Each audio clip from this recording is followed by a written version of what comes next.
আসসালামু আলাইকুম আরহামাতুল্লাহ। আজ আমরা কিয়ামতের আগের ভয়াবহ একটি ফিতনা সম্পর্কে জানব। ফিতনা শব্দটি আমরা প্রায় শুনে থাকি। এই শব্দটি আমাদের কাছে বহুল ব্যবহৃত ও পরিচিত হলেও এর সঠিক অর্থ আমরা অনেকেই জানি না। ফিতনা থেকে বাঁচতে হলে ফিতনা সম্পর্কে ধারণা থাকতে হবে, জানতে হবে ফিতনার আলামতগুলো সম্পর্কে। আজকে আমরা সেই বিষয়গুলো নিয়েই আলোচনা করার চেষ্টা করব ইনশাআল্লাহ।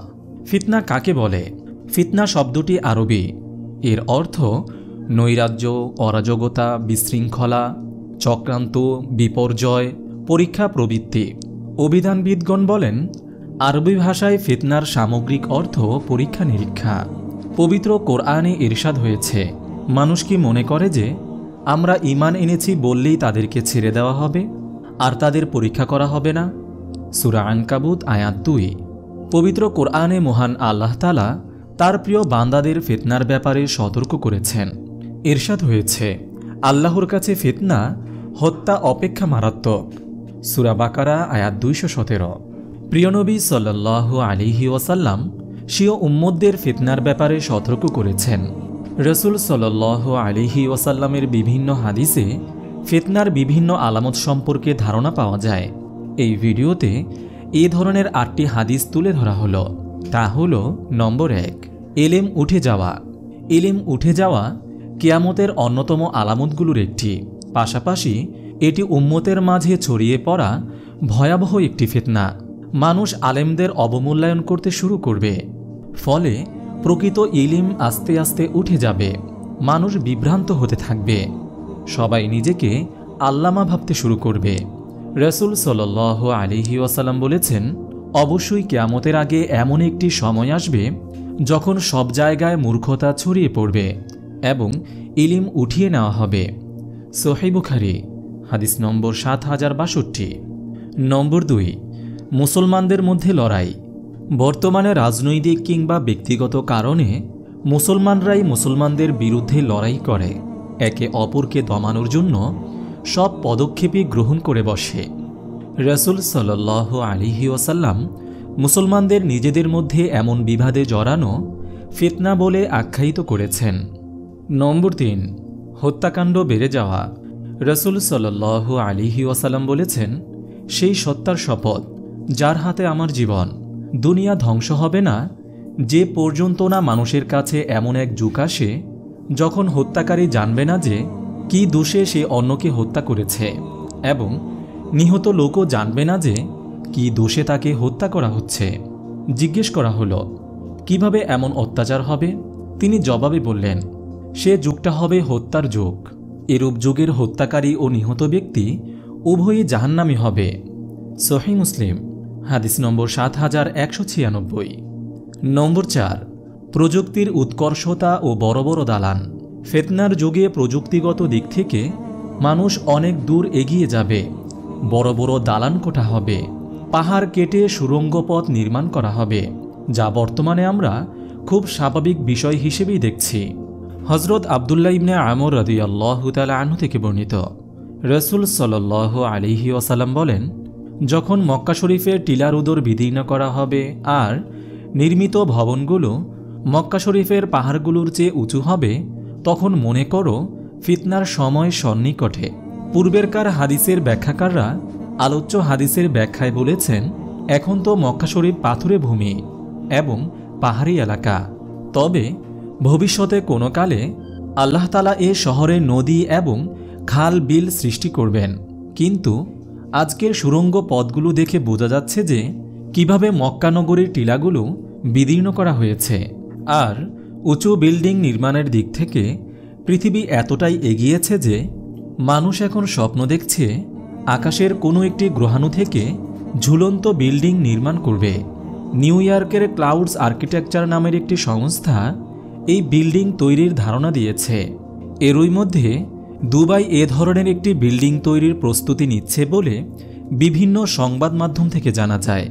এখান থেকে বোঝা যায় আমরা হয়তো ফিতনার এরকম নিকটে আছি বা ফিতনার যুগেই আছি। হযরত আলী রাদিয়াল্লাহু তাআলা আনহু বলেন, রাসূল সাল্লাল্লাহু আলাইহি ওয়াসাল্লাম ইরশাদ করেছেন, যখন আমার উম্মতের মাঝে 12টি, কোনো বর্ণনায় 15টি কাজ ব্যাপকভাবে ছড়িয়ে পড়বে, তখন তাদের উপর মুসিবতের পাহাড় ভেঙে পড়বে। সাহাবায়ে কেরাম জিজ্ঞেস করলেন, ইয়া রাসূলুল্লাহ, কাজগুলো কি?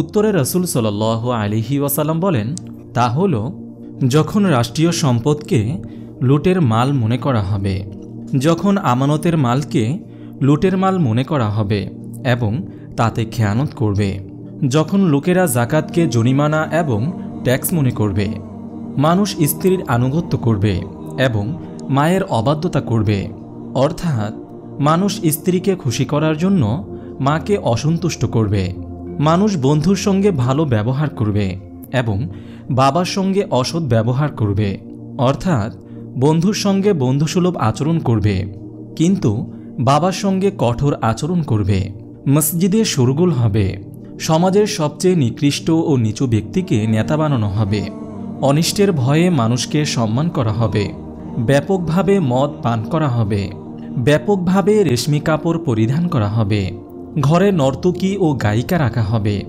এবং বাদ্যযন্ত্র ও নাচ গানের উপকরণকে যত্ন সহকারে রাখা হবে। এ উম্মতের পরবর্তী লোকেরা পূর্ববর্তী লোকদের ওপর অভিসম্পাত করবে। নম্বর 5, লোকজন গাড়িতে আরোহণ করে মসজিদে আসবে। এক হাদিসে রাসূল সাল্লাল্লাহু আলাইহি ওয়াসাল্লাম বলেন, ফিতনার যুগে লোকেরা মায়াশিরের ওপর আরোহণ করে আসবে এবং মসজিদের দরজায় এসে নামবে। মায়াশির আরবি শব্দ, মূল্যবান রেশমি কাপড়কে মায়াশির বলা হয়। সে যুগে রাষ্ট্রীয় লোকেরা ঘোড়ার পিঠে গদির ওপর এটি ব্যবহার করত। আগের যুগে এটি কল্পনা করা কঠিন ছিল যে একজন মুসলমান মূল্যবান রেশমি কাপড় নির্মিত গদির ওপর আরোহণ করে কিভাবে মসজিদে আসবে, কিন্তু বর্তমানে নানা রকম মোটরগাড়ি আবিষ্কৃত হওয়ায় এটি বোঝা আমাদের জন্য সহজ হয়েছে। এখন লোকেরা দামি দামি গাড়িতে আরোহণ করে মসজিদের দরজায় এসে নামে। নম্বর 6, অশ্লীল পোশাক পরা স্বাভাবিক বিষয় হবে। নারীরা পোশাক পরিহিত থাকবে অথচ এর পরেও বস্ত্রহীন হবে। আগের যুগে এটা বোঝা কঠিন ছিল যে পোশাক পরা থেকেও কিভাবে বস্ত্রহীন হয়, কিন্তু আজকে আমরা এটি ঠিকই দেখছি। মেয়েরা এত পাতলা পোশাক পরিধান করে যে দেহের অঙ্গগুলো সবই বাইরে থেকে দেখা যায়, কিংবা এত সংক্ষিপ্ত পোশাক পরিধান করে যে দেহের অনেক অঙ্গই উন্মুক্ত থাকে, কিংবা পোশাক এতটা টাইট ফিট পরিধান করে যে দেহের অঙ্গগুলো ফুটে থাকে। নম্বর 7, মহিলাদের চুল হবে উটের কুজের ন্যায়। রাসূল সাল্লাল্লাহু আলাইহি ওয়াসাল্লাম এ ধরনের নারীদের অভিশাপ করেছেন। আগের যুগের আলেমরা এ হাদিসের ব্যাখ্যা করতে গিয়ে পেরেশান হতেন যে চুল আবার উটের কুজের ন্যায় কিভাবে হয়, কারণ উটের কুজ অনেক উঁচু হয়, চুল কিভাবে এত উঁচু হবে। কিন্তু কল্পনাতীত অনেক বিষয়কে আজকের যুগ বাস্তব করে দিয়েছে। আজকের বিভিন্ন প্রক্রিয়ায় মেয়েরা চুলকে ফুলিয়ে উঁচু করে বাঁধে। নম্বর 8, অপরাপর সম্প্রদায় মুসলমানদের গ্রাস করবে। সাওবান রাদিয়াল্লাহু তাআলা আনহু থেকে বর্ণিত, তিনি বলেন, রাসূল সাল্লাল্লাহু আলাইহি ওয়াসাল্লাম বলেছেন, খাদ্য গ্রহণকারীরা যেভাবে খাবারের পাত্রে চতুর্দিকে একত্রিত হয়, অচিরেই বিজাতিরা তোমাদের বিরুদ্ধে সেভাবেই একত্র হবে। এক ব্যক্তি বললেন, সেদিন আমাদের সংখ্যা কম হওয়ার কারণে কি এরূপ হবে? তিনি বললেন, তোমরা বরং সেদিন সংখ্যাগরিষ্ঠ হবে, কিন্তু তোমরা হবে প্লাবনের স্রোতে ভেসে যাওয়া আবর্জনার মতো। আর আল্লাহ তাআলা তোমাদের শত্রুদের অন্তর থেকে তোমাদের আতঙ্ক দূর করে দিবেন, তিনি তোমাদের অন্তরে ভীরুতা ভরে দিবেন। ফিতনার যুগে মুসলমানের করণীয়। আমরা এখন হয়তো সে যুগেই পদার্পণ করছি। কোথাও কোনো শান্তি নেই, সবাই পাপের সমুদ্রে হাবুডুবু খাচ্ছে, অনিয়মই হয়ে যাচ্ছে নিয়ম, ধর্মভীরুতা হয়ে যাচ্ছে আনস্মার্টনেস, কঠিন কবিরা গুনাহের কাজগুলো হয়ে যাচ্ছে প্রগতিশীলতা, সুদ, ঘুষ, চুরি, ডাকাতি, গীবত সবই এখন আমাদের নিত্যদিনের কাজ। এখন আর আমরা গুনাহকে গুনাহ মনে করতেই রাজি নই। নাউজুবিল্লাহ, আল্লাহর নাফরমানি করাই হয়ে উঠেছে ফ্যাশন, যার কারণে বিশ্বব্যাপী নেমে এসেছে বিপর্যয়। এই বিপর্যয় থেকে বাঁচতে আমাদের আবারও ফিরে যেতে হবে আল্লাহ ও তার রাসূল সাল্লাল্লাহু আলাইহি ওয়াসাল্লামের দেখানো পথে। এখন আর আমাদের অন্যের দোষ তালাশ করার সময় নেই, এখন উচিত নিজেদের সংশোধন করা। গুনাহ থেকে বিরত থাকা, সর্বদা আল্লাহর দরবারে তাওবা ইস্তেগফার করা, সকল ফিতনা থেকে বেঁচে থাকতে মহান আল্লাহর সাহায্য প্রার্থনা করা।